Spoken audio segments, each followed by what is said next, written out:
안녕하세요. 솔로몬스 웨스트 매니지먼트의 대표 신용하입니다. 이번 달에도 저희가 3, 4월 증시 업데이트를 여러분들께 좀 공유를 드리고자 합니다.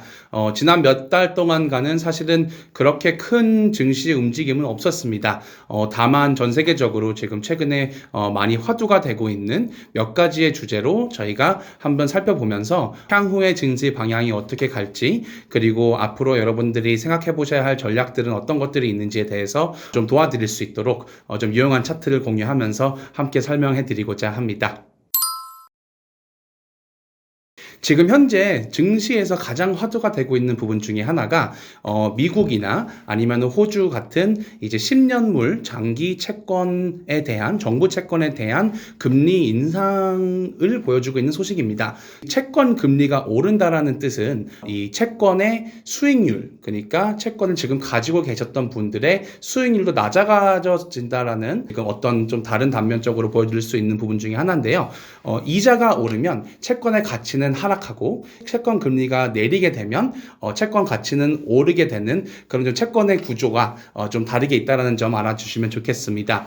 그로 인해서 최근에 채권을 투자하신 분들 같은 경우는 금리 인상, 그러니까 중앙정부의 금리 인상이 아닌 채권 금리의 인상으로 인해서 최근에 주가들이 조정을 조금 받았던 부분이 없잖아 있습니다. 특히 밸류에이션이 높았던 테크 주식이라든지 PE 밸류에이션, 그러니까 Price to Earning Ratio라 그래서 이 주가 수익률을 나타내는, 그러니까 주가의 가치를 나타내는 그런 지표 중에 하나인데, 그 지표가 높은 주식일수록 최근에 이뤄진 이런 채권 금리 인상으로 인해서 주가의 밸류에이션이 좀 많이 낮아졌던 그런 모습을 지난 한두 달간 보여줬습니다.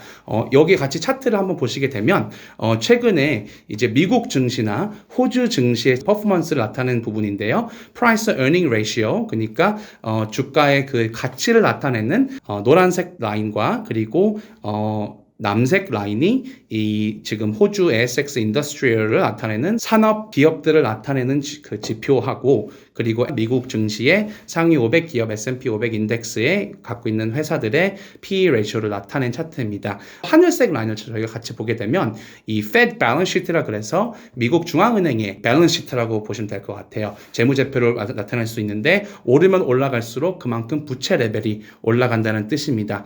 미국 중앙은행의 부채가 높아질수록 증시나 아니면 관련된 자산 가치들도 함께 오르는 모습들을 저희가 살펴볼 수 있었는데, 최근에 들어서 더 이상 이제 quantitative easing, 양적 완화라든지 이런 fiscal policy, 재정 정책들은 더 이상 주가에 그렇게 큰 영향을 나타내지 않고 있는 모습을 알 수 있습니다. 그 뜻은 뭐냐면 저희 중앙은행들이 하도 자산 가치가 떨어지거나 경제가 악화될 때마다 추가적인 그런 부양 정책을 하다 보니까 증시 같은 경우는 부양 정책 소식이 들을 때마다 계속 오르기 시작했는데, 지금 현재 상황에서는 더 이상 부양 정책을 내놓아도 이 이상으로 할 수 있는 게 없다라는 판단이 들었는지는 잘 모르겠지만 증시에서는 그렇게 큰 효과를 못 나타내주고 있다는 것을 반영한 차트라고 생각되어집니다.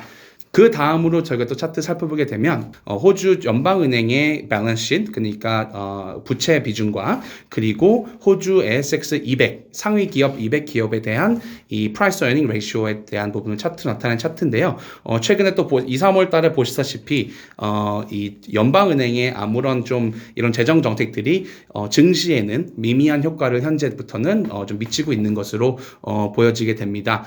그래서 더 이상 이제 시장에서는 사실 이런 부분들에 있어서 재정 정책적인 부분들에 있어서 이제 더 이상 저희가 바래왔던 기대했던 큰 효과를 그만큼 상응하는 효과를 발행하지 못한다라고 좀 이제 해석을 해볼 수 있겠습니다. 하지만 저희가 조금 더 좋은 점을 찾아볼 수 있다라고 하면 이제 좀 보여진 차트에서 알아볼 수 있겠는데요. 채권 금리가 올라간다는 뜻은 10년 이후에 중앙은행들의 그 금리 또한 올라갈 것이라는 기대감 때문에 나타나는 좀 이유 중에 하나인데요.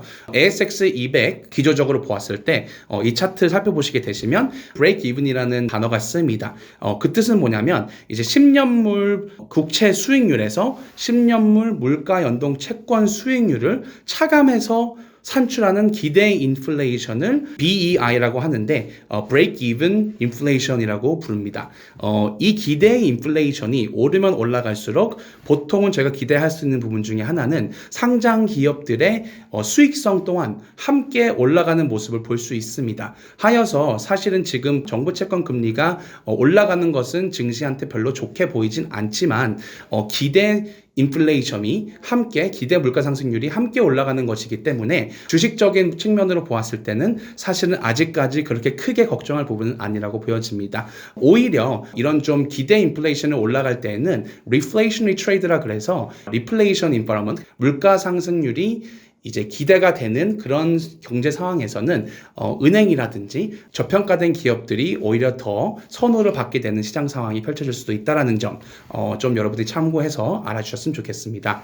마지막 차트로 저희가 살펴보게 되면 이 차트 같은 경우는 미국의 10년물에 대한 그 채권 금리 수준을 나타낸 건데요. 2012년도에서도 저희가 사실은 비슷한 상황이 한 번 있었어요. 그러니까 채권 금리가 아주 큰 폭으로 올랐던 경우가 있었는데 그때와 지금 현재 2020년을 비교해 보면 사실은 아직까지는 그 당시와 대비했었을 때 조금 더 안정적인 그런 채권 상승이라는 부분들은 여러분들이 알고 계셨으면 좋겠습니다. 하지만 이 기대 인플레이션 이상으로 그 채권 금리가 상승하게 돼버리면 그러면은 그것은 증시에도 조금 악재일 수도 있으니 만큼 저희가 조금 더 여기에 대한 관찰이 필요하겠습니다.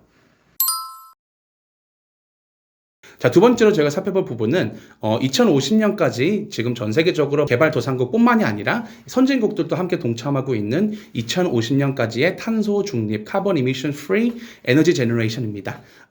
지금 현재 저희가 창출하고 있는 에너지 같은 경우는 대부분 콜이라든지 석탄이라든지 아니면은 뭐 가스 발전도 있고 여러 가지 다방면의 발전이 존재하지만 이산화탄소가 계속 배출이 되기 시작하면서 지금 온난화 시츄에이션에 더 심각한 문제가 계속 도래하고 있다는 부분은 전 세계에 있는 모든 리더들이 함께 공감하고 있는 주제 중에 하나입니다.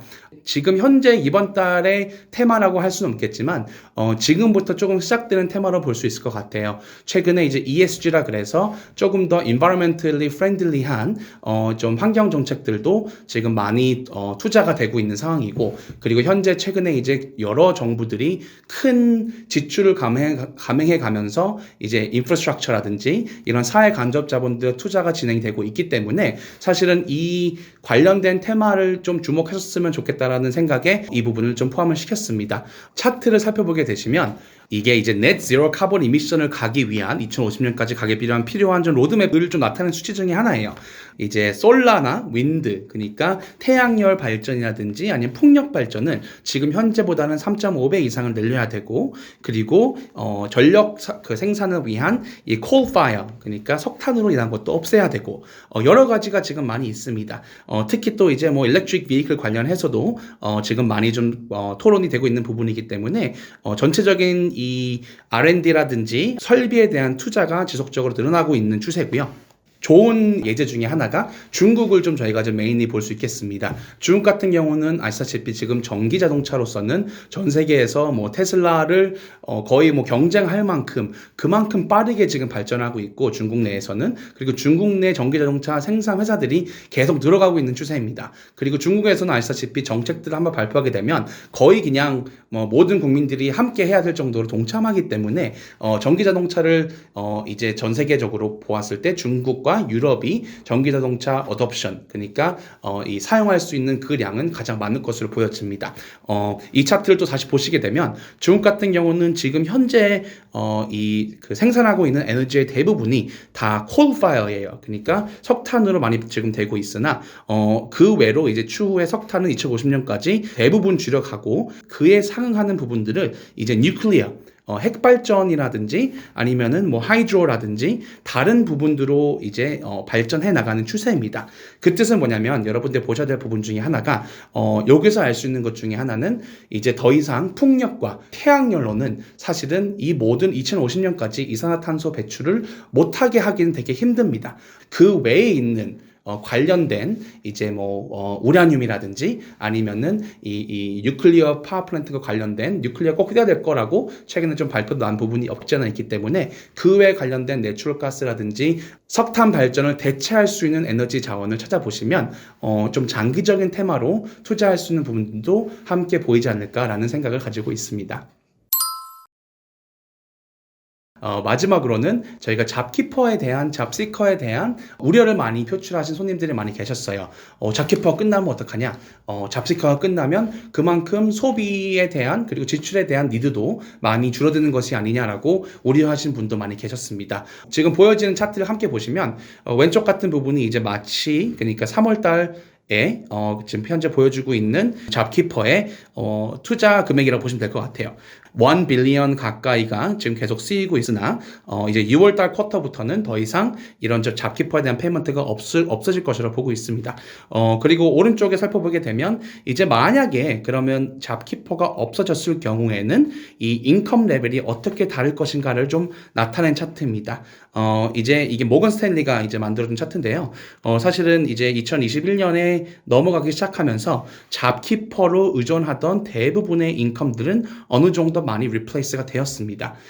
그렇기 때문에 사실은 지금 현재로서는 잡시커가 끊긴다라고 3월달부터 끊긴다고 하더라도 아직까지는 그렇게 큰 우려는 없고 그만큼 지금 현재 레이버 마켓 그러니까 고용시장이 그만큼 활발하기 때문에 이 부분에 있어서는 아직까지 그렇게 큰 걱정하실 필요는 없다라고 생각이 됩니다. 오히려 고용시장은 코로나 전보다 더 높은 그리고 더 좀 활발한 그런 모습을 보여주고 있기 때문에 앞으로 좀 더 이런 좀 인컴 레벨에 대한 부분을 좀 살펴봐야겠지만 사실은 이런 잡키퍼가 끊긴다고 해서 생길 수 있는 우려보다는 이 wage growth 그러니까 임금 상승률이 물가 상승률만큼 함께 따라올 수 있느냐가 오히려 더 중요한 부분으로 살펴보셔야 할 부분으로 저희가 생각하고 있기 때문에 이 부분도 좀 잘 살펴보시면서 투자를 고려해 보시기를 바라겠습니다. 자, 이렇게 저희가 세 가지의 주제로 간략하게 좀 많이 알아보았는데요. 사실은 지금 약간 증시가 보합적인 좀 모습을 보여주고 있기 때문에 특출난 좀 이벤트가 있어야 될 부분 중 하나인 것 같습니다. 최근에 부동산 시세도 그렇고 여러 가지 자산 시세에 대한 우려들이 많이 포용되고 있는 상황에서 이런 좀 주요 위험 부분들만 잘 매니지가 될 수 있다라고 하면 현재로서는 이런 공격형 자산들이 조금 더 각광을 받고 있는 추세인 것 같고요. 물론 리스크에 대비하여서 항상 자산을 투자하실 때는 분산적으로 투자를 하시고 여윳돈으로 특히 주식을 하실 때에는 좀 분산 배분 목적으로 투자를 고려해 보시기를 항상 강조드리고 싶고 이 부분에 있어서 혹시 자문 서비스라든지 이런 것이 필요하시다라고 하면 꼭 파이낸셜 어드바이저를 상담사를 이제 어포인트를 하셔서 자문을 얻어보시기를 추천해 드리고 싶습니다. 다음번에도 더 좋은 소식으로 찾아뵐 수 있도록 노력하겠습니다. 감사합니다.